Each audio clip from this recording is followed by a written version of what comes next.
అదే ఒగ్గు కథ కళాకారుడు బుచ్చెలు కొడుకు భూమలింగడు వచ్చిండు సార్, నిద్రపోతాండు. లేపన్నా సార్? లేపుర్రి. వానికి ఎప్పుడు నిద్రనే.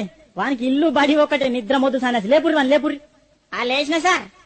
లేచినవా? ఏడెక్కం చదువురా నాయన, ఏడెక్కం చదువు. ఏడెక్కమా సార్?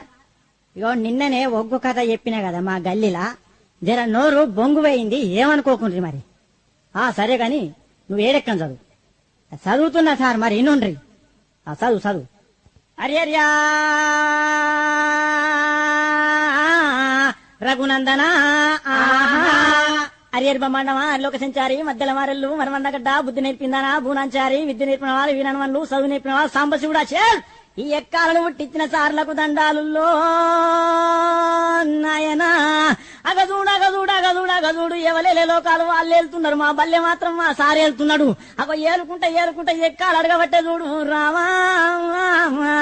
అగో నా దగ్గరకు వచ్చిందా నేడెక్కం చదువుమని. నేనెందుకు చదువా? ఇగో వినిపిస్తాన్నా. ఏడు ఎక్కవున ఎక్కం ఉన్నది, ఏడు ఎక్కవున ఎక్కం ఉన్నది, ఏడు ఎక్కవున ఎక్కం ఉన్నది, ఏడు ఎక్కవున ఎక్కం ఉన్నది, ఏడు ఎక్కం ఏడు అంట